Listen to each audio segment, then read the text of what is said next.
Everyone works for the insurance company. So who's working for you?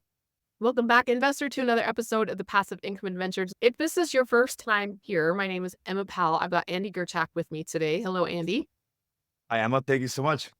Yeah, this show is basically about helping you figure out the whole passive income thing, helping you build your business better so you can make more money, so you have more money to invest, helping you run that business better, and also helping you to be investing that money smarter so that you can not have to work until you're 65 years old. Andy and I were just talking before we hit record about how everybody seems to not want to work till they're 65, but no one wants to retire. So this show is basically helping you figure out how to run your business more efficiently, maybe even a little bit more hands off so that you can think about the way you want your life to look after you have achieved financial freedom. So, Andy, you are an insurance adjuster, and I think what makes you unique is that you don't work with any particular company. Most of us are just stuck with the adjuster that we get when we file a claim, and that's how most of us look at insurance.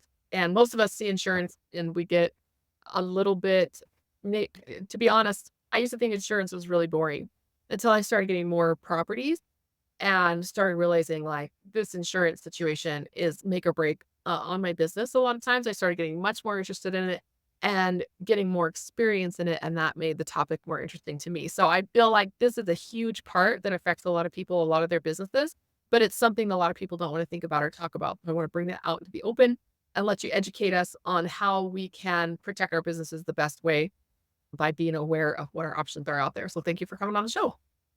Yeah, again, thank you for having me. I love talking insurance. I've been in this industry for over 15 years. It's a very interesting industry that no one talks about because no one thinks about it until something happens to them.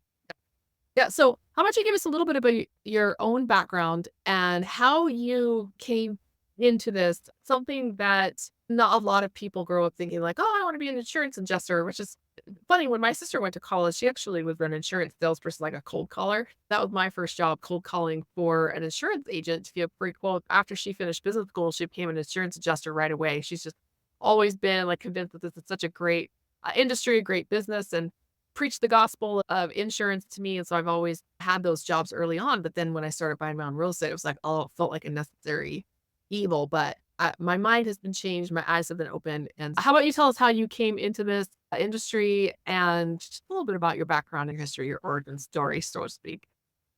Yeah, so I definitely didn't want to be a public justice. Not something I grew up dreaming of. Definitely never on my list. I did want to be a fireman. I actually did paramedic school, did all that schooling. So I'm in the same industry. You want to say I deal with fires. We're not putting out the fires. We're just putting out the claims. I grew up. We immigrated here to America when I was a little kid.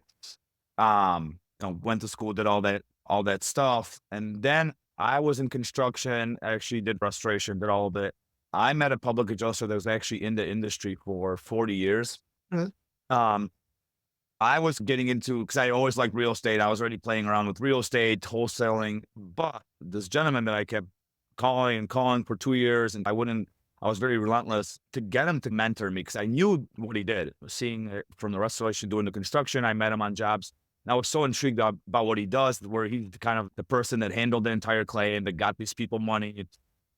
And so after 2 years, he took me under his wing, and then I learned everything I could from him in a couple of years, and then went on our own. We opened up All City, started in one small office, and kept growing. Now we just got licensed in our next state. I think we're pretty much in every state. We're going to be over 40 states now that we have a license that we handle claims in. Oh, wow. Our specialty is large loss, so fire, water loss to commercial buildings, storm damage on commercial buildings. It's been our specialty, and it's how we've grown the company. Majority of our clients is going to be exactly who your listeners are going to be investors, landlords, business owners, along those lines. So, what was it about when you met this guy that kind of drew you into this as an industry? Like I said, with me early on, it was my sister telling me, like, this is a great industry. We need some insurance sales guys and all that. But I honestly, I don't understand adjusting because that was more her world. And by the time I need to get into it, we just had insurance on our personal home and car. We weren't investing. And so it was many years before I looked back into it again. So, when you were exposed to that, what was it that made you think, maybe I need to get on the other side of this paper? I was just intrigued when I was doing the work and I met my mentor. I was just so intrigued about what he did. I was intrigued that he dressed up well. He wasn't doing the construction. He came in dressed very well, like an attorney, business owner. And I always had the entrepreneurial mind. I wanted to do something, whether we started my own construction company with my best friend, and that kind of didn't work out. We wanted to go our own separate ways. Then I wanted to go into wholesaling. And that's when my mentor said, hey, I'll teach you this industry. But it intrigued me. I didn't have any background of what it has. I guess when he told me what he does, how he comes in, helps people get all this kind of money, all that stuff just intrigued me. The business, the money, everything made sense. There was no books about it. There was no school about it. So the only way to learn was from someone like him that could mentor you and teach you everything again, because there's no schooling for it. I got a 40-year education in about 3 years. Yeah. It's nice that you're able to find a mentor who's willing to walk you through the process right now. Now, we've had a lot of opportunities over the years when we're dealing with our own insurance agents who want to, for lack of a better term, recruit us into either sales, starting our own business under their umbrella, life insurance, health insurance. We're being asked frequently to start a business like that. And it's just never been something that we were personally that interested in. But at the same time, over the years, we've been like, wow, this is actually a really great business to be in. Because as we've gotten a better relationship with our own agents and our own adjusters, we've realized like there's just a lot going on in the industry and everybody in this country has some sort of insurance.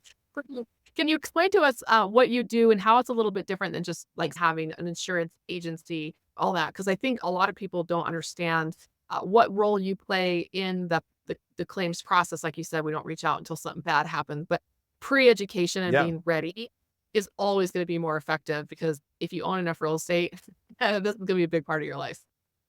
Yeah. So there's the insurance agent that sells the policy, right? Well, Most agents now, 99% of them are salespeople. They're selling the policy. Hopefully they're selling you the right policy. Now you have the insurance, and that's just the sales aspect, the policy aspect of it. Then there's the claims. Then there's obviously underwriting that happens behind the scene. But then you have the claims experience, the claims, right? So if you never ever claim, you'll never go down this road. But if you have a claim, you're going to get a call from their adjuster, right? Their staff adjuster who's working in-house, who's working behind the computer. Then you have the field adjusters, their vendors, anyone they're sending out. So everyone, because even the agent, everyone works for the insurance company. Between the agent, vendors, adjusters, everyone's working for them, getting paid by the insurance. We're a private adjuster. We're licensed by the state to represent the policyholder only on their claim. So we're basically like an attorney. Obviously we don't act like an attorney. We don't say we're an attorneys, but we're representing the insured on their policy, on their claim, and we're able to negotiate the claim, interpret the policy, present documentation, basically everything on behalf. The insured has to look at it. The burden of proof is always on the insured. So if you want the insurance to pay you for something, you have to prove them what they owe you and how much they owe you. So that responsibility then gets transferred to us. And then we discuss everything. So we're the main person for that policyholder that will then present the claim, negotiate, settle it, and then take it all the way from the start to finish. And then that leaves the insured with all the money and how they want to disperse it, what contractors they want to hire. But they've settled the claim first. And that's the first step. Okay. So at what point do you come into a claims process? Because usually the first time that we had an apartment fire, it was a small joint venture. We had probably, I think it was 5 partners. And 2 of the partners really took on most of the work of dealing with the claim. And the apartment complex was actually under contract to be sold when it caught on fire. So Oh, we wow. slowed down the whole process. And I just remember thinking to myself, I cannot believe how time consuming this is and how nerve-wracking it was to maybe not get the coverage that we needed, and then having in our contract, maybe even needing to bring money to the table instead of making money on the deal. It was very stressful. And so I think if I had known what I know now, we would not have been doing the Lone Ranger on our own. We would have asked for some help. So walk me through that process. Let's just say that I'm going to buy a building. I meet you and you're like, oh, now when you buy this building, here's what you need to know. Yeah. So when you buy a building, you need the right agent. You should have a right agent, get referrals. However you get to the right agent that can explain and sell you the right policy is number one. For all your listeners, like most public adjusters, like for example, our company, we look over policies for our clients all the time. So if Emma, you just purchased a new building and you're a client of ours, even if you're not, just give us a call. We will look over your policy for free. We'll look over policy, make sure you have the right coverages, the right endorsements, that you don't have any exclusions that you should be aware of. We interpret that for free. There's no charge. For everyone, when you have a claim, the most important time to call a public adjuster is right away. Like that should be your first call. Your first call, as soon as you have a fire or any kind of claim, should be your public adjuster that's on your team. Say, Andy, we just had a fire. We just had our pipes burst. The whole building's with water. Great. We'll be right out. Like our team's going to be out there right away, whatever state we're out there. and we take on the whole claim. Most people, how they find out about us though, is, hey, we had a claim, been 3 months, we had a fire, we're underpaid, we feel something's wrong. Hey, they're just not returning our phone calls. Hey, they lowballed us, and then they call us. So we come in later on in the claim, which makes it harder, right? Our fee is higher too, because now we have to do more due diligence. Now we have to play detective. What happened the first 3 months? What happened the first 6 months? Whereas then a lot of our clients that we built over, like we had a client that called us last year, had a fire at the Airbnb, called us right away because he was referred by someone. So we called, this gentleman said that I should hire you, but should I wait? Because they're probably going to be coming out and giving me an estimate. No, you don't want to wait. You want us there. So we're leading the case. So that means they're following us instead of us following them. And so what happened after that, you got paid all the money, super happy. Today we got an email, hey, my cousin just had a fire at a Solting. They're going to be calling you tomorrow before they call the insurance, before they call anyone. Yeah. So the quicker you call the public adjuster, and again, but it's finding that right public adjuster. And then they'll probably lead on to the next question about how to find one and what public adjusters do. But to answer your question, in short, you want to get one as quickly as possible. Because if I came to your property, Emma, maybe it's a smaller loss. Maybe you guys had a pipe break or something happened. And I look at your policy and say, Emma, don't even file this claim. The damage is only this much. Your deductible is this much. If you let the insurance, if they come in and they start photographing your entire unit, they might drop you guys because the building's so old. There's different factors. Again, I'm trying to protect our clients in every way we can. And I think it's interesting how you say that, because I tend to see my relationship with my insurance, maybe not my agent, because I know him from our real estate clubs and we hang out. Like we make more of a personal connection with our agent, but with the actual insurance company itself, I tend to see more of an adversarial role. It is their job to pay me out the least amount of money possible. And so having somebody on my side who can come in and walk me through that process was very appealing to me when I first found out. We have some family members who are attorneys, and they're like, call me first because they're going to try to pay you out as little as possible. This is not, you're not their client, so to speak, when you're filing a claim like you are when you're paying your premium. And just adjusting that in my mind and think, I need help from an adjuster. So let's talk about what that process looks like. Because I think a lot of people don't even know that your profession exists. They don't even know that they should be calling you. So let's get the word out about where you find them, how you evaluate. And once you know it exists, this whole world cracks open to you. How do you evaluate, choose who you're going to go? And let's talk a little bit about like different kinds of fee structures. You alluded to that before, depending on where you process, and just walk us through what all that looks like. Yeah. And going back to what you just said about agents are like great. I have a lot of my friends are agents and they're super great people, but they sell policies. Yep. Dealing with claims is a separate thing. A lot of people are like, my agent can help me. Good agents will refer us because we have agents that call us. Like, we just had a call in Arizona where agents said, hey, Andy, can you help my client out? Because we think he's underpaid. It's a big agent that handles some big clients. He's a great agent. He's actually trying to help his client because he knows something's wrong, because he doesn't have much power. They took all the power of claim handling from the agent, just to get back to that. In terms of finding public, you have to understand most public adjusters in America are going to be storm, wind and hail, meaning hail damage, wind, residential claims. I would say 90% of public adjusters. Then you have 10% of the public adjusters that deal with fires, large loss, like our company.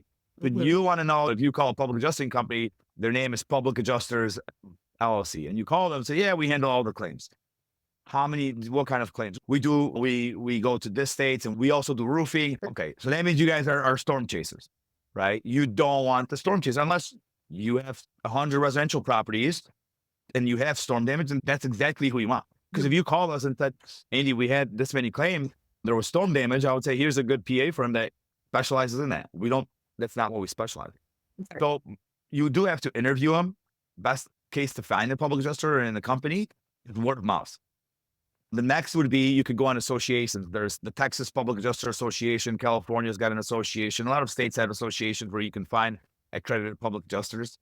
Google's a good one to look at reviews too. Call around. Again, you do want to make sure, verify that what kind of claims they specialize in. And that's going to say, okay, these guys fit perfectly in what we do. Hence why we fit in with a lot of investors, large complexes, because that's our specialty. And if we don't handle these claims, we tell our clients that this is not part of our specialty. When it comes to the fee structure, most public adjusters start at 10%. Same with us. It starts at 10%. Let's say we got involved 5 months after a claim, you were already paid a certain amount, Emma. We might say, hey, we might charge 20, 25% on anything extra we would get you. right? So we wouldn't charge anything else you previously got. It would be only on the new money. For most our investors, we have a sliding scale. So as the claim goes up, that 10% actually goes down all the way, I think, to 7, if I'm not mistaken. Okay, so depending on the size of the claim, the fee structure may adjust. Yeah. So let's say you had a big fire, it goes up to 2 million. Now our fee would drop to 7 because it's got like a sliding scale. It's like, as the claim goes up, our actually fee goes down. Mhm. And then what's the difference between an adjuster, like when I get hail damage on my car or something, and I drive into their shop and the adjuster comes out and they work for that insurance company, and versus a public adjuster? You have the staff adjusters. So they're staff adjusters. They work directly for the insurance company. They get paid. They get like their employee. Then you have independent adjusters. Those are adjusters hired as subcontractors, which most insurance companies now are hiring independent adjusters, Mhm. subcontractors. And now they're hiring even vendors, contractors, restoration companies, cleaning companies, everyone to do their estimates, to do their reports, because they're pushing liability on different parties, right? Sure. If they send out a contractor and that contractor does something shady and gives a shady estimate or lowball, then they'll just, if you say, hey, you're acting in bad faith, we're acting good, this vendor is just, he did something bad, but they could push that liability on. So everyone that if you look at a claims process, everyone works for the insurance. The Yeah. restoration companies are getting bonuses. The adjusters are getting bonuses. Everyone's getting bonuses and some kind of pay from the insurance company. So Mhm. you have a claim on your house. The insurance is going to take care of me. The adjuster works for me. Does he? You're not paying him. The insurance company is paying him. He's got a reserve. If he stays under the reserve, he's going to get bonuses. So who's working for you? Unless you've been handling claims for 10 years plus, how are you going to inventory all your content? How are you going to prove how much damage you have in that house? Yeah. Well, and then the first time something catastrophic happens, don't think it's the first time we're doing it, and we're going up against large insurance companies and in almost an adversarial type of interaction. And I just remember thinking to myself, like, how are people supposed to learn this kind of stuff and advocate for ourselves before I knew that? I think I was at a meetup the first time I heard about public adjusters, and somebody was speaking similar to what you're doing right now. He just stood up and he's like, this is what we do, and this is why you need us. And I just remember thinking to myself, like, how much money have I left on the table? Because I didn't know how to advocate for myself. And I didn't know that there were people out there who would work for me rather than working for the insurance company. It was a little bit of a sick feeling almost to know that I probably been screwing it up, trying to handle it myself, not knowing that this industry was even out there for me. So we just finished a claim here on south side of Chicago for one of our clients. She had a 6-unit building. She purchased that building for a little bit over 200,000. She didn't do much, a little bit of work to it, nothing major. She got it all rented out. She just had a fire. We just wrapped up that for 670. So she bought it for 200. One of the units is total loss. The other ones are clean paint. She's happy. Let's just put it that way. You have a claim a couple of years ago. The one I remember because it was an investor that we've done claims for, and is one of the students. And he called us and he's, hey, this is my mentor. He says I need a public adjuster on my team to review my claim. We had a large fire. It was like 30 something units. And we looked at it. And I still remember the day when we called the adjuster, when he hired us, and we called the adjuster, and the adjuster said, hey, why did he hire you? I paid everything. I paid limits. So, no, you didn't pay limits. He's got an actual cash value policy. You stop writing the estimate. He's only getting half the money because you're depreciating. He can't recover that because Yeah. his policy doesn't let him. So we ended up rewriting that whole estimate. Even after depreciation, he got max policy. So he got an extra 300,000 plus all these other endorsements. It was like $400,000 extra. But the adjuster started saying, why is he hiring you? I already did everything. He doesn't need you guys. And then he called the client to talk bad about us when he hired us. Well, Yeah. yeah. Adversarial. I don't know that word. It's a kind of a legal thing. You're almost in a court battle. I would never think to go into the court and represent myself, even though it's my legal right to represent myself. I just know that I'm in way over my head in that. And that's why I think a lot of people, when I mentioned at the beginning, they think insurance is boring and they don't want to look at insurance. We look at our policy, that we trust our agent that he got us a good policy, and being able to just have somebody that we're like, can you look this over for me? Make sure that our coverages are appropriate, because every single time we've had to file some sort of a claim for a major loss, there's been a surprise. It's, oh, you don't cover this because it was accidental. Like we have vandalism only coverage. Like, well, why would we sign up for that? Or other things where it's like, oh, we don't cover code upgrade. The first time that happened to me, that I'm like, oh, the house wasn't up to code, and now I have to pay out of pocket to get it back up to code because my first property didn't even know that was a thing. And so I feel like when people think that it's boring, It's only because they just aren't using it in their business. But the second this comes down, suddenly it becomes very interesting because it's got a lot of zeros after it. Like I said, it's a make or break type of experience. So why do you think so many people are not using public adjusters or even know that this is something that we have access to other than just getting the word out word of mouth? Like, what kind of awareness do you guys do for in your marketing? Yeah, so it's not that they're not using because they're not aware. Most people don't know. Most people that we call, that we send postcards, they're like, oh, we didn't even know you existed. And and then sometimes when we get those calls, it's too late. Hey, we had a fire. Hey, something happened 4 months ago. They denied us. And if they denied you, it's hard for us to overturn a claim. They might as well go to legal. What we've done is we've done podcasts. We've done tons of blogs. I don't know how many blogs we have, over thousands of blogs. We've done videos on YouTube, educational videos for consumers, for other PAs. We're trying to put as much coverage into Google. Anytime you look up some kind of claim information, we come up right there. So we're Mhm. trying to give as much information as we can to the consumer, but you can only do so much. People are going to have fires every day. People are going to have claims. I think the government releases these insurance, like the whole book of all claims, everything that happens with insurance. And I think the last time it was released, only 5%, maybe up Wow. to 10% of claims have a public adjuster. So that means 90% of claims, and most claims are underpaid. So let's just say if you take Mhm. that 90%, let's say 10% actually get paid 100% fully, which is, we've never seen a claim paid that had everything paid. So just say 80% of claims underpaid. No. Okay, so let me give you a hypothetical example. Um, trying to think of some wacky experiences that we've had. There was some damage done to our property, whether it was a fire. Let's say it was not nature caused, was made. Somebody left a candle burning or a cigarette or something like that and caused damage to our property and maybe caused damage to a neighbor's unit or something like that, where maybe we haven't put a claim in our insurance and getting a public adjuster for that. But let's say, for example, somebody does something that damages the neighbor's property, or the neighbor does something that damages our property, and we want to file a claim with their insurance because they should be covering that. Like, how would that work? What process do you go through in that situation? So as a public adjuster, we legally can't help in that case. We cannot subrogate a claim. So we cannot sue or go after. That would be an attorney, right? Like, we only represent the policyholder, the claimant. So Okay. you'd have to file a claim. You have to file a claim with your own insurance, because your insurance has attorneys and has a subrogation department. Your insurance then would go after that neighbor to Mhm. recover all the money and then make sure they pay you your deductible back. You'd Oh, still file with your own insurance company. okay. So in that case, my insurance company might be my friend because they want to help us recover from the other company. No, they're not your friend, but if they subrogation has become the biggest top or the coolest word in insurance department, right? Every claim we have is like, who did it? Do you know how it started? Who was a neighbor? We was a draft. They're just trying to find out where they can go and sue. Who can they sue to recover anything? So Okay. subrogation is huge right now. Okay. They want to sue everyone so they can recover any money they paid out. Yeah.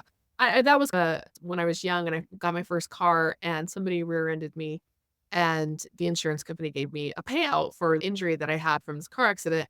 Like 6 or 8 months, maybe 10 months later, I got a letter saying that they want their money back because my insurance paid me out a claim or so. I can't remember all the details, but I just remember thinking, like, as a 18 or 19-year-old kid, like, how is this even a thing? It's not our specialty. Like, even that word subrogation, I'm like, what does that even mean? And I've been doing this for a while, and I feel like I'm kind of insurance savvy at this point, but I'm still learning new things every I've day. been doing this for 15 years. There's no claim that's ever the same. Every claim is so different, radically different. Whether it's fire, just every claim, something different happened. And it's handled Mhm. differently. Every adjuster handles a claim differently. Every adjuster handles the same claim differently. Different adjusters, different insurance companies' guidelines. There's so much wacky stuff. And now every claim is investigated by fire investigators, fire marshals. There's like a whole team of people that come in to investigate fires. Well, It's crazy. so many moving parts. And that's one thing I don't think we realize until we get into the situation on a larger loss on a commercial property. The stakes are so much higher than even on a personal home catching fire. So I'm going to ask the burning question that everybody in the audience is thinking: what is going on with the insurance industry right now? Why are our premiums doubling, sometimes tripling over a 2-year period? And what do we do about it as investors? And what do you see the future of the industry moving towards? I know maybe with weather related, I'm almost like, FEMA gonna have to get involved, but with well, more what you're talking about. Just explain to us what's going on with the industry. It's on everybody's a hot topic list right now on why are our premiums going so high and what are we going to do about it? Yeah, that's something that I haven't been able to put a finger on because we have a property now, a multi-unit that we bought as 2 unit, and we have insurance on it, but we've been shopping around and no carrier wants. We have never had a claim on this property. It's insane. Premiums are going up because we have clients call us. So if we file a claim, will they go up? Premiums are doubling every year. Yeah. They're going insane. They're dropping people. Every agent we talk to, they're like, hey, the one agent we have for our properties, she said she's been doing this for 30 years. She's never seen it this way. I've never seen where we can't underwrite, sell insurance, can't compete. It's just something that's never been like this. So myself, 15 years, I've never seen that aspect, that premium stuff. And again, with our own rentals, now I'm seeing it, premiums and stuff. Even with car insurance, it's just been insane with price wise. So I can't speak too much. I don't know what's going on there. I know their insurance companies are pulling out of market, like California and Florida. I know with all those storm claims, deductibles are going up. Policies are changing where they're basically paying only if you have a fire. Everything else is such high deductibles and so many exclusions. It doesn't even make sense to file a claim. On our aspect, from claims, like the claims side, what we're seeing is most insurance companies are going, like I said, third party. They want to do third parties, everything. They're trying to delay the claims as long as they can to hold on to that money. It's getting worse. They're hiring more uneducated, more like when it's adjusters, we're seeing more and more adjusters have never done this before. They barely did construction, have no knowledge of adjusting because again, gives them a reason. If they send out someone that doesn't experience, comes out with us and says, yeah, I don't know what I'm doing, I'm just going to write an estimate. Then that process gets to go to another adjuster that's got more experience. So that's 2-3 months. And they just delay the claims process worse than ever. Yeah, all the gentlemen, all the ladies that work that really knew claims and were very knowledgeable, seems like they're gone. You know, those adjusters, they've pushed them out the door.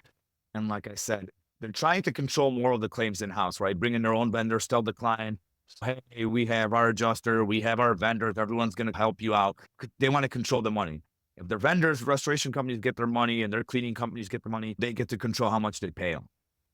Yeah. That's so it's becoming more, yeah, it's just becoming less experience and it feels it's being done on purpose. And it makes me wonder the future of the business market with more online with what you're doing or even the weather claim, because I don't know if I would call it a crisis yet at this point, but inside of my industry with how many of us as investors are talking about this, it sure feels like it's starting to approach crisis proportions as far as not only the premium increases, but just not even being able to find insurance. We've had that happen on several of our properties where we are scrambling around trying to get coverage when something will happen. They'll look at it again, we get dropped, or it's time to renew and they won't renew. It's becoming a huge issue. And I just wonder, you can't run a business when you are facing such huge risk of losses or replacement costs and things like this. It's a huge concern. Now, I don't know if that would make you on the front end more valuable when you're evaluating our policy to say, you need this, you need that. Because it seems like you're trying to get us the best price on the policy up front for the best coverage and also recover as much money as you can on the back end. Insurance companies might even throw up their hands and say, oh, we're going to pay out too much. Or what would they say? Yeah. So when we look over policies, what I'm looking at is what is the coverage you have for the building? Is there enough coverage? For example, we just purchased a building that we moved our office to. It's 7 units. When I looked at the estimate for repairs from the insurance company, and they came in at like 3 million.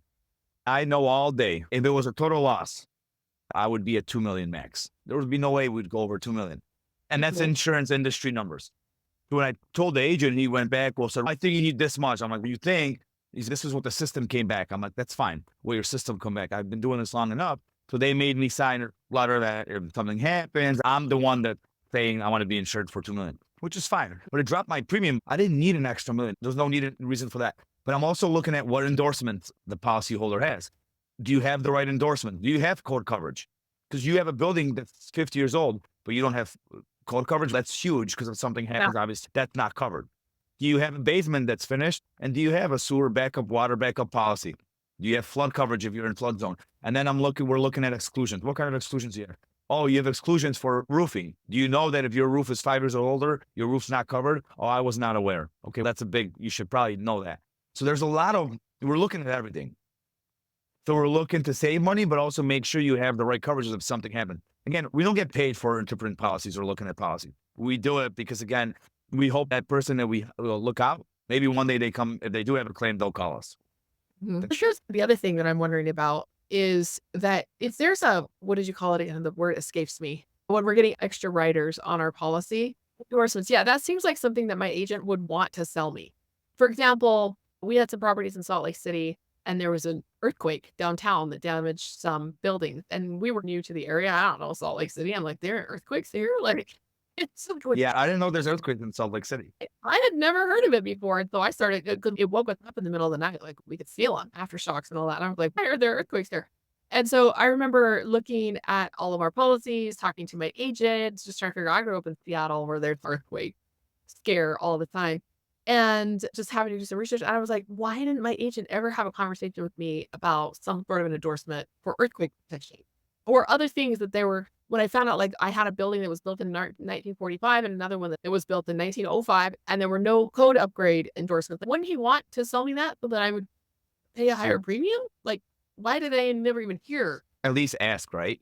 But Yeah. again, most agents are salespeople. They don't care about, as long as you just sign up for them to sign a couple endorsement. What are they making? They're not making much more.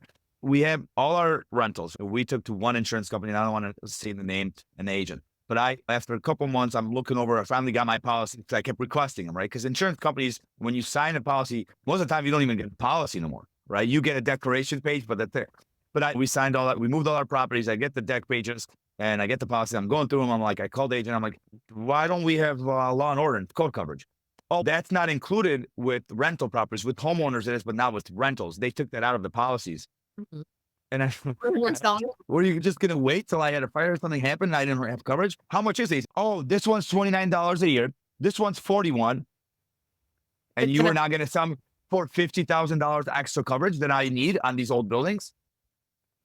But I knew, but most people don't. And then they have something happens, and then there's even as good as we are, I can add extra coverage.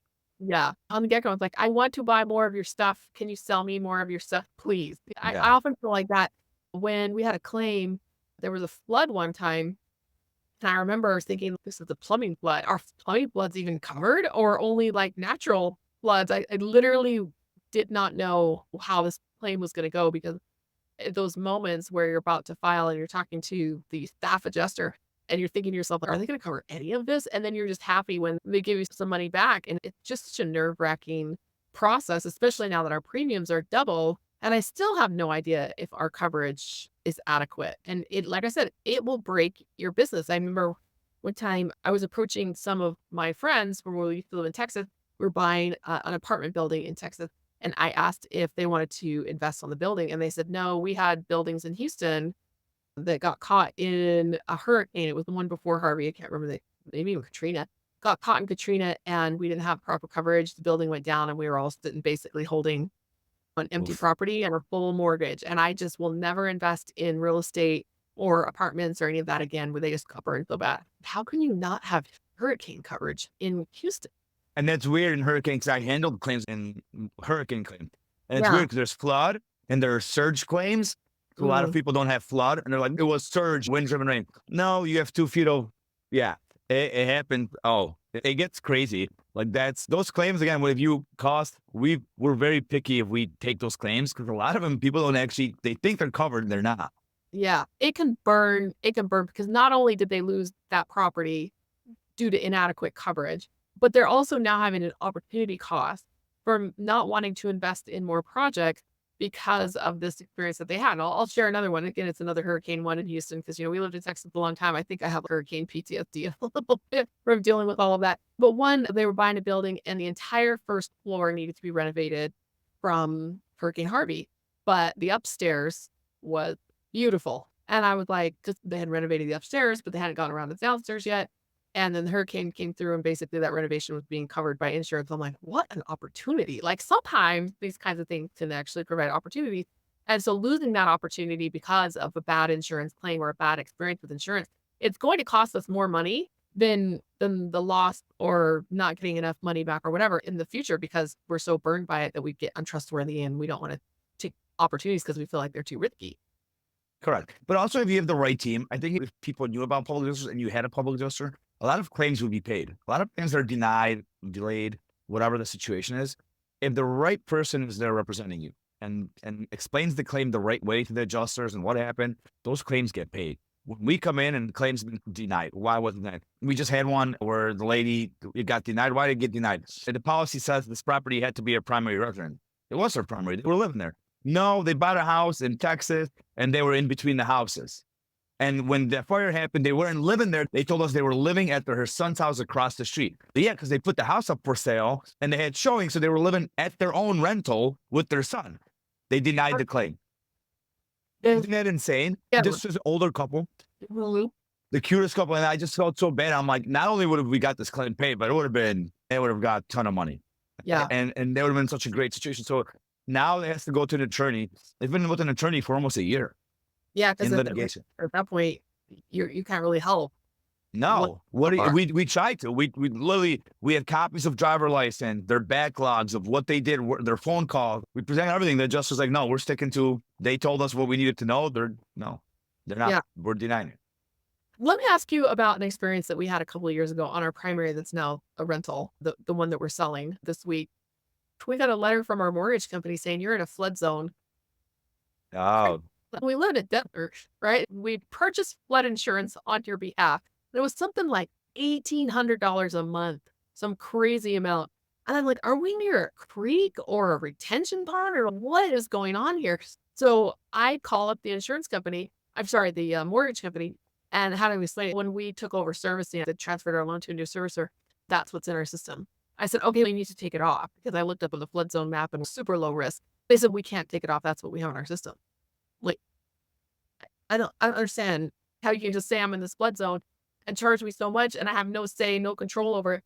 They said, you can go and get all of your flood maps and the letters of what you're in. It took me 3 months of my own time working through this to show my mortgage company that we weren't in a flood zone and we didn't need this flood insurance. And I don't know if that's something that somebody like you could have helped me with, but looking at it, I felt like I was at their mercy, that I could do nothing about it.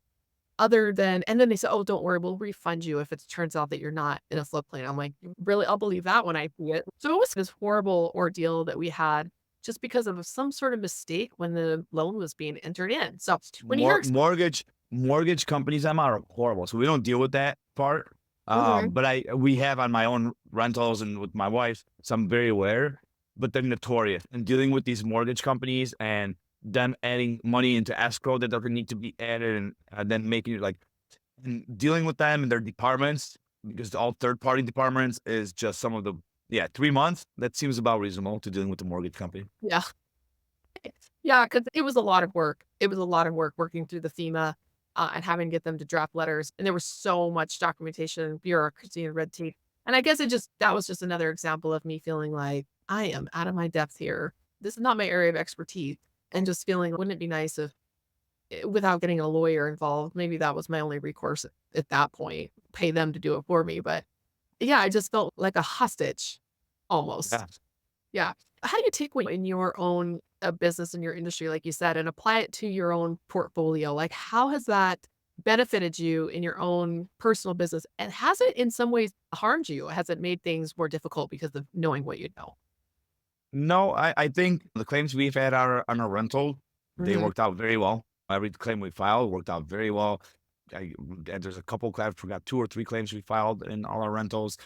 But knowing that I'm well insured, I can sleep well at night. I know we have coverage for whatever we need. I don't have any more endorsement, any other coverages I don't need. I have what I need. I have good insurance on the buildings that are a little bit older. I can maybe have a little bit worse carrier on some of the newer buildings with some newer stuff.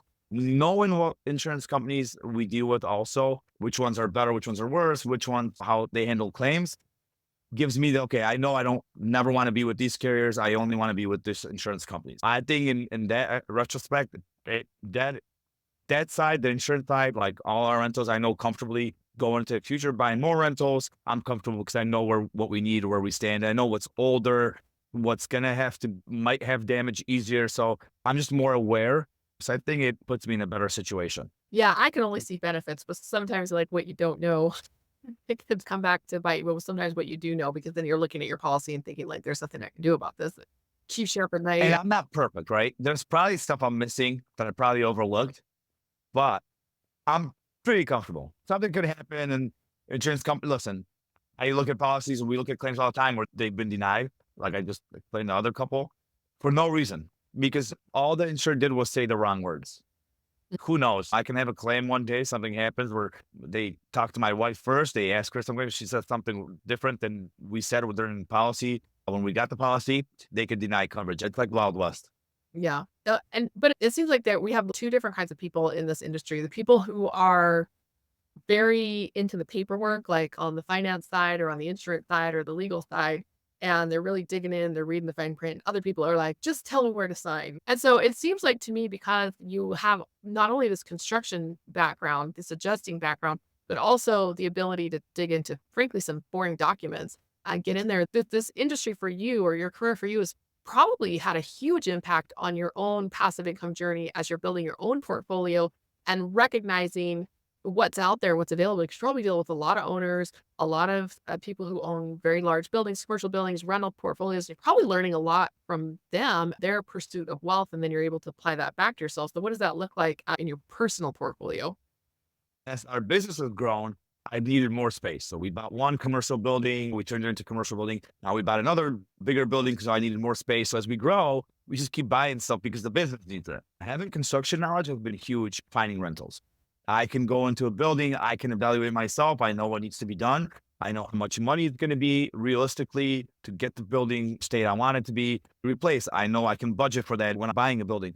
Knowing insurance, huge. An older building, I know what coverage I need for that building. The numbers make sense. It's easier for us to figure out. I have many contacts with contractors in the industry. I know what good prices, what good work is because I've been around it. Makes it easy when we have to remodel, when something needs to be done. And again, I did all the work myself. So I know what good work looks like and I know what proper techniques are. So again, that helps not only in real estate, it helps in adjusting. When we go and meet with insurance adjusters, it's easy to prove a claim when you've done all the work, when you know exactly what needs to be done to put that building back to the previous state it was.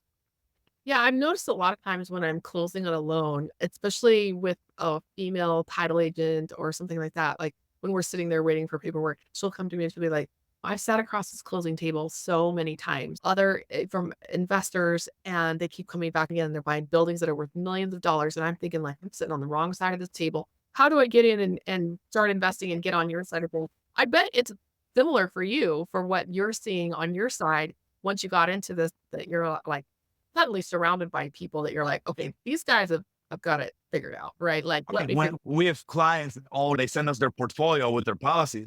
There's 300 properties, 1,000 doors. It's kind of BS. What am I doing wrong? But you get to talk to them, right? And then Yep. we have relationship. The office we have currently, this building, we bought this because we needed to buy a building, but we couldn't find anything.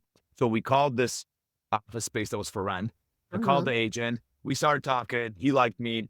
All of a sudden, he's, hey, the owner's retiring. He might want to sell this building. I said, oh, great. We would love to buy it. We were looking. We're always looking. And he goes, well, Yep. make an offer. I'm like, I don't want to make an offer. Tell him to make me an offer. So he made an offer, which was 300 under what it was. It was 300,000 less than what it was appraised by just the city itself. We ended up buying a great deal. Again, off market, quick closing. Yeah, it was great. That's how we Yeah. got all our buildings. My previous commercial building, the landlord, I was in touch with the landlord for years. I was there for 2 years. So for 2 years, I was like, hey, Tom, you ever have a property? And I just kept bugging him, reminding him. All of a sudden, the building goes for sale, and he knew the mom that retired, whatever, the grandparents, and they gave it to him for cheap. So he called me the next day, hey, I have this building. Do you want it? I said, hell yeah. We went there the next day with my wife. We made a deal as soon as we walked in. So. Yeah.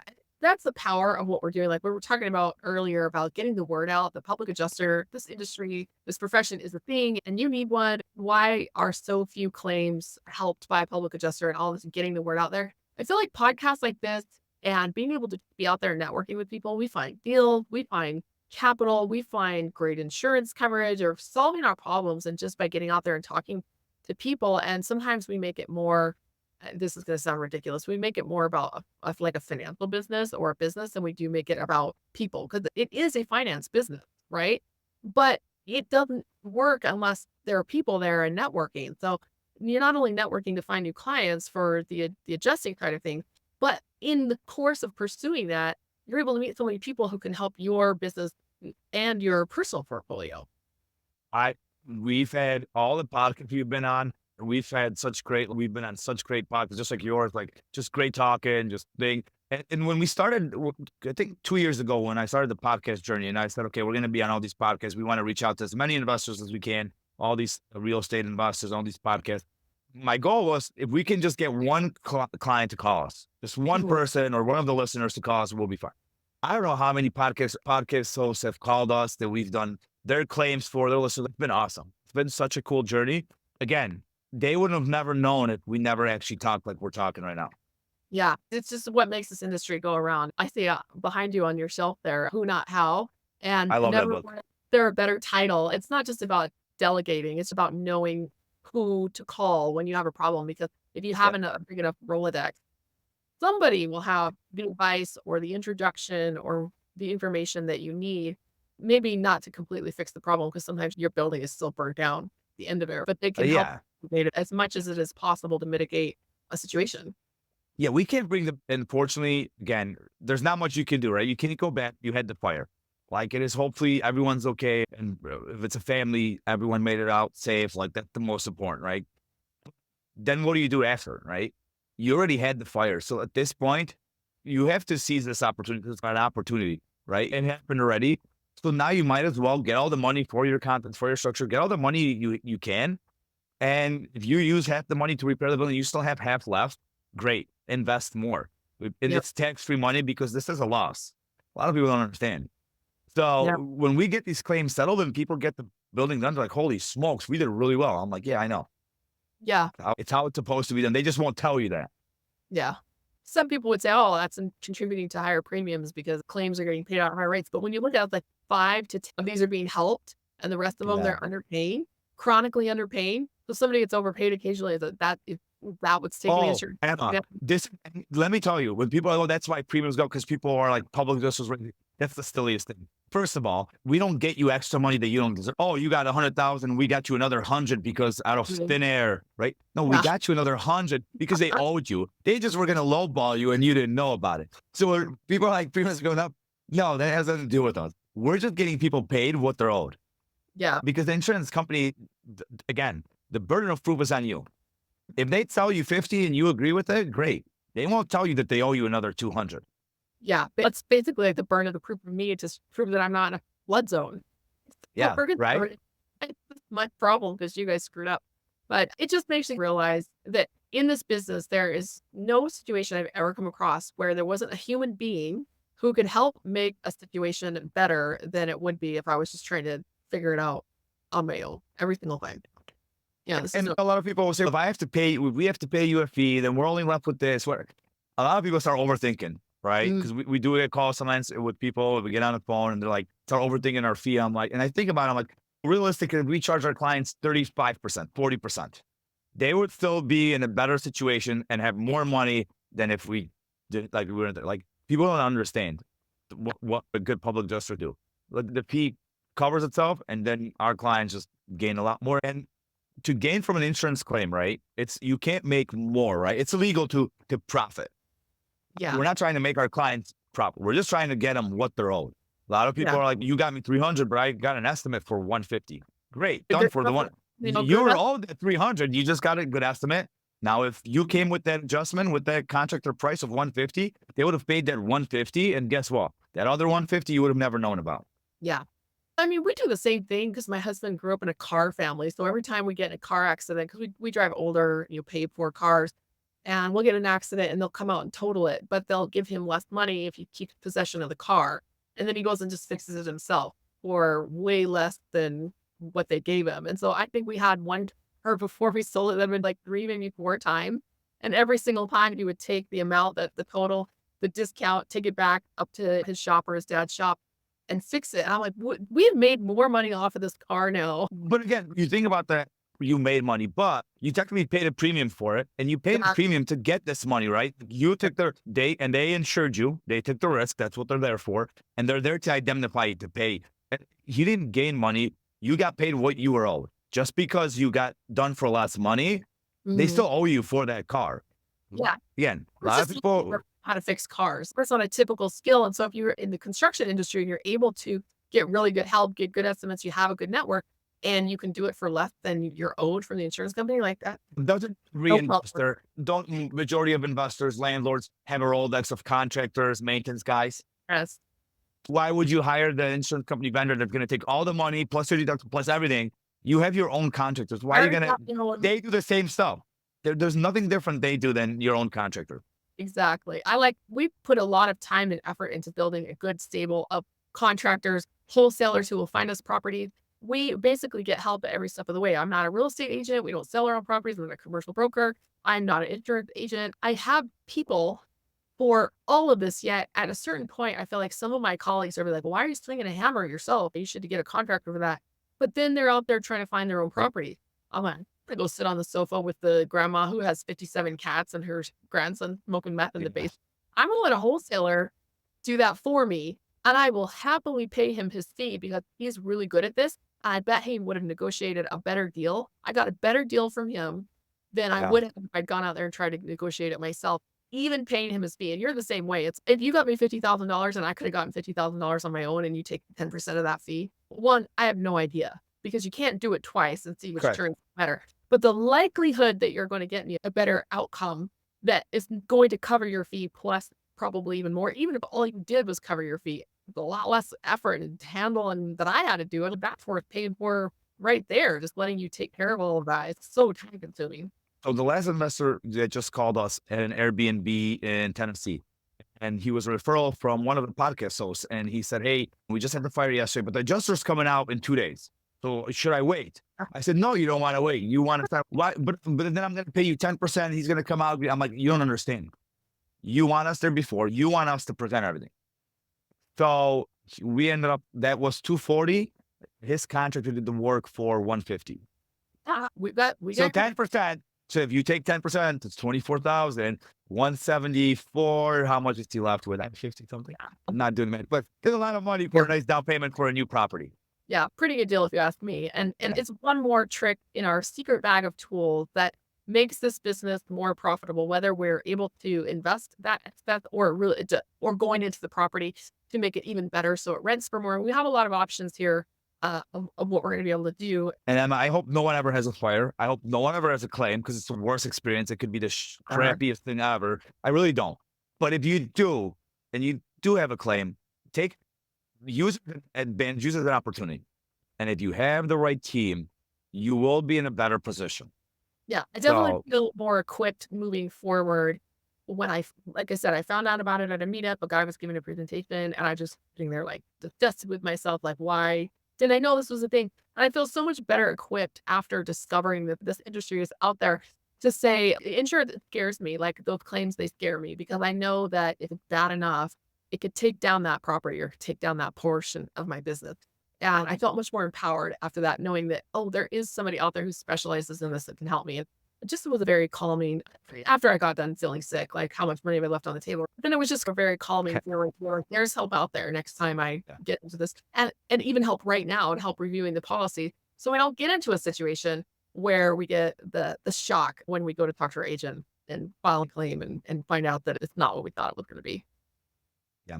And again, it's sometimes it's a call, right? If you call us, we'll look at a claim and we might tell you not to file. Yeah. You might have a big storm damage that I might say, "Hey, Emma, just don't file this. It's not worth it. You're Yeah. only after deductible. You might get." We just went to look at a 50 unit in Houston after the storm.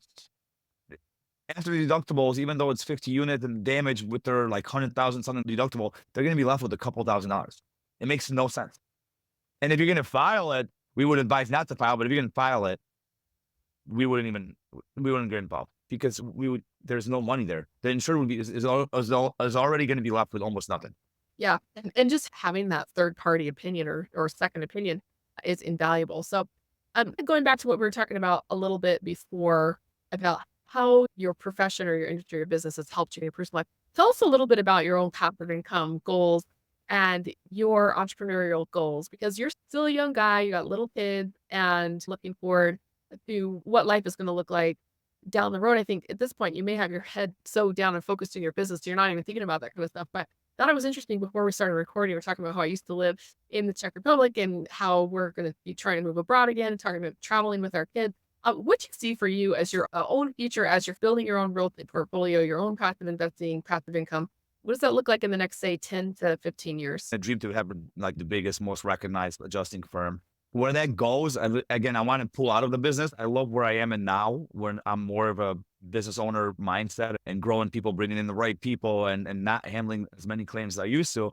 Still involved, still overview all the claims, but I get to do more interesting stuff to grow the business, which has been fun, and seeing how the business is going to grow. So I want to keep that going. Personally, we're building a house right now. I always had a dream. I had a book always to like what car I wanted, had the nice car, had this, like pretty much everything that I wanted, materialistic stuff, I've accomplished, which I'm super happy. But now, okay, you did it.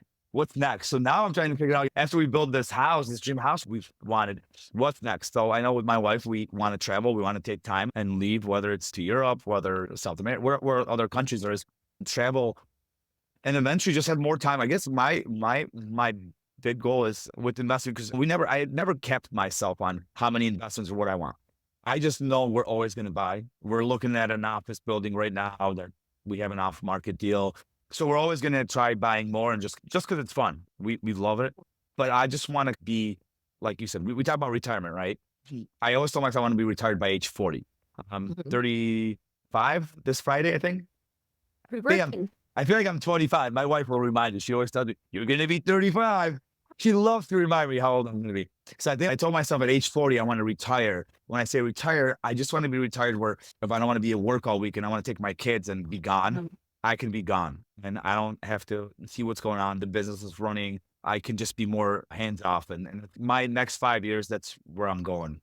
So getting For the business to be a little bit more remote, a little bit more hands off. And one thing I've often heard entrepreneurs say is that there's a sense of satisfaction of employing people, because not all of us are entrepreneurs, and being able to hire people. I remember the first person I hired, it wasn't in my business. It was help around in my house, because I was running my business at the time, and I was underwater, just drowning time wise. And I said, I need some help. And being able to hire that first person to come in, and single mom struggling, and I was able to pay her for a job well done, was, I had never even thought about that before. It was so gratifying to be a part of building her family and her ability to take care of herself. And I just sat back and I thought, okay, I'm finally like getting where my business owner friends are coming from to provide employment and stable paychecks. Some people are afraid of that. They feel like they're beholden to the business and how am I going to make payroll and all that. But when you're to the point where your business is getting more hands off because you have really great systems and training, and that feeling of I am actually giving back by employing people who need jobs, is that a part of what you're looking forward to as you're making your business a little bit more, I don't want to say hands off, because you can never really be hands off as a business owner, but is and that I don't part? Yeah, and I don't want to be hands off where I'm not here. No, I still want to grow and do everything. It's just I think the freedom of knowing that you can leave and the business is still running, and almost at a point anyways where I can be gone for an extended period of time, and we have the right people here that can run the company that are doing great. So yeah, it does feel to a point where we've built it. We have so many people here in office. We keep growing offices. This one's 2,500 square feet now, and it's fully filled. And we're already thinking, shoot, Yeah. all the other units are rented, so we might be asked to looking at another unit, which is great. It's fun to know where we started. Where I started driving, chasing fires and going to fires and like talking to people, to a small office in one place and another smaller office, then had to backtrack because everything went screwed over. So then had to restart. Like that whole journey to where I am now, I'm very grateful for everything. And I'm looking forward. And I'm always looking forward to take the right steps to move forward. Like, I never want to slow down as a business owner. I always Mhm. want to keep like pushing forward. Let's push more marketing. Let's do this. Let's challenge ourselves. Because I don't ever want to become stable and just stay static. That's Yeah. not, and with real estate, right? We don't want to stay static. Like we talk to my wife, like we're building a house. We have so much going on and we're not buying anything. This gentleman reaches out, hey, this property. I'm like, son of a gun. We weren't supposed to buy anything. This is a pretty good deal. Let's look at it. Let's entertain it. That's our passion. We both love it. My wife does a great job of handling all the properties. It's just something we do enjoy doing together. Yeah, and there's so much satisfaction of running a business, employing people, and not only serving your clients, serving your employees, and being able to figure out like how you're gonna leave your impact on the world and make your community a better place. There's just a lot of opportunity there that you're taking advantage of to really impact. people's lives in all aspects of your business. And so it sounds like a fun, exciting time to be Andy Gerchak right now. Can you tell our listeners how they can get a hold of you and if they want to have you take a look at their policies and establish that relationship? So if they need some help with their insurance, you can either refer them out to somebody who specializes in what they need, or if they ever have something that you specialize in, how they can get you in their Rolodex. Yes. So obviously anyone can check us out at allcityadjusting.com. They can email us their policies at info@allcityadjusting.com. But for your listeners, anyone that wants to reach out to me directly, has questions, wants to text me their policies, is better at texting or calling. I'll leave them with my cell phone number, which is 708-655-4186. That is my direct line. Now I can still answer and get to most people. Maybe one day I won't, but for now, I love giving away my cell phone. I love talking to people directly. Anyone wants to reach out regarding any questions, more than free to discuss it. Yeah, I always love when a guest will leave their actual phone number that they answer themselves. Most people will give a website or something, but a few of them will give a phone number. I'm like, okay, guys, that's service. That's a level of service right there. So that tells you something.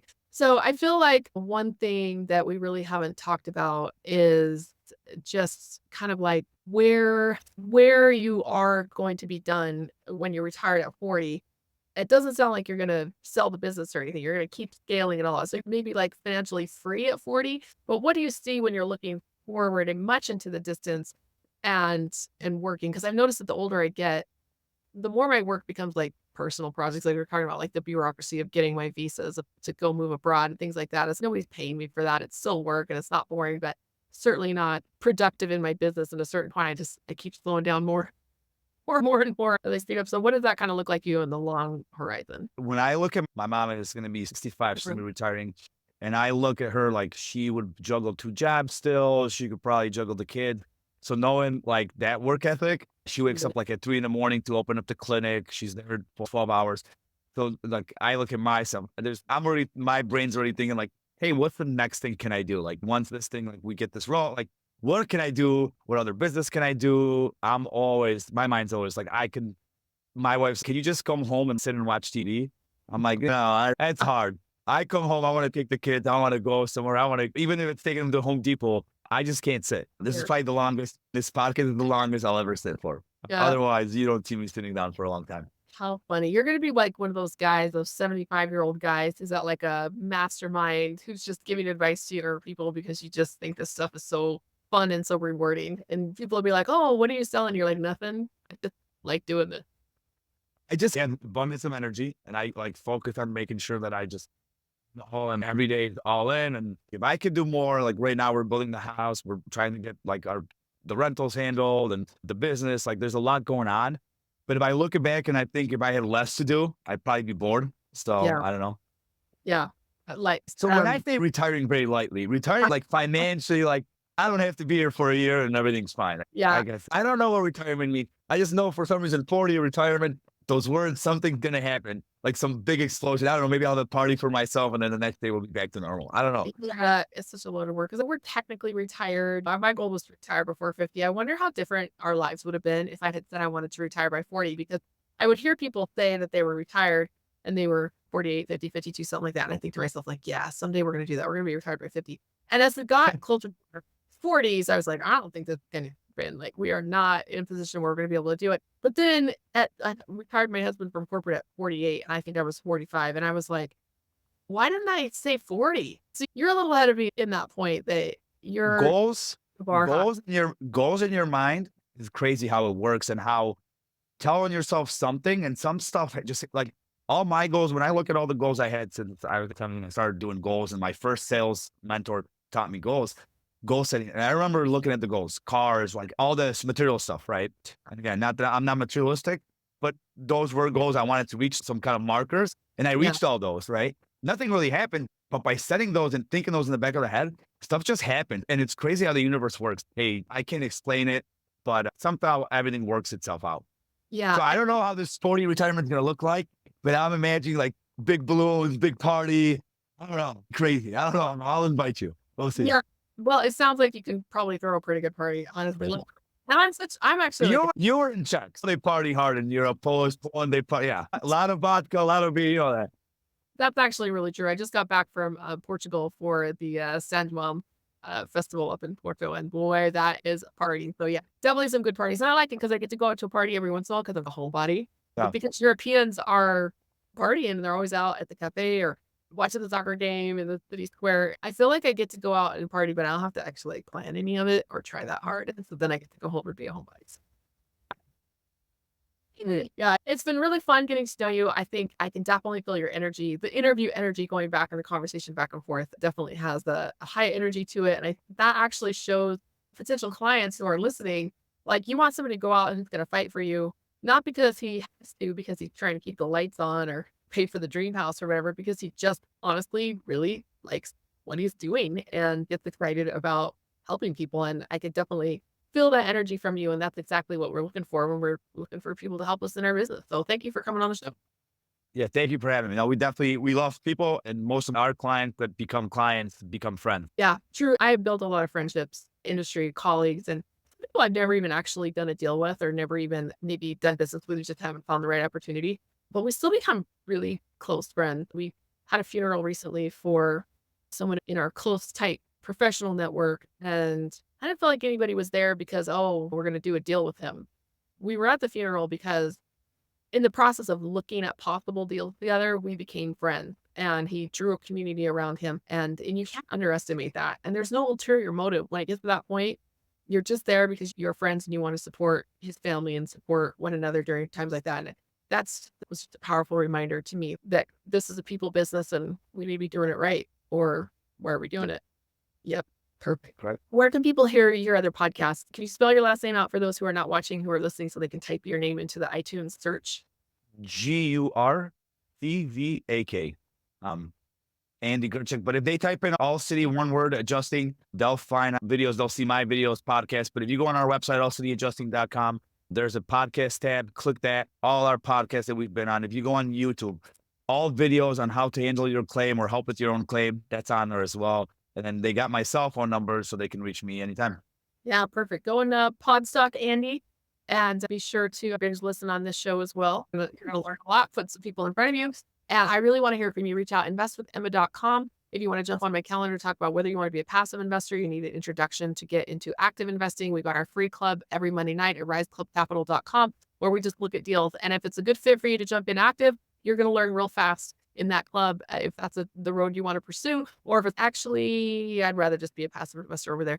We can help you out on that side too. So would love to hear from you. I always love to hear the conversations because you share your stories, your goals, your own passive income adventure dreams, and some of the cool stuff that you've done or some of the cool stuff that you're working on. It's just, this is why we do what we do. So be sure to reach out to Andy, be sure to reach out to me, and we will hook you up with the right people. Thank you again for listening. Until next time.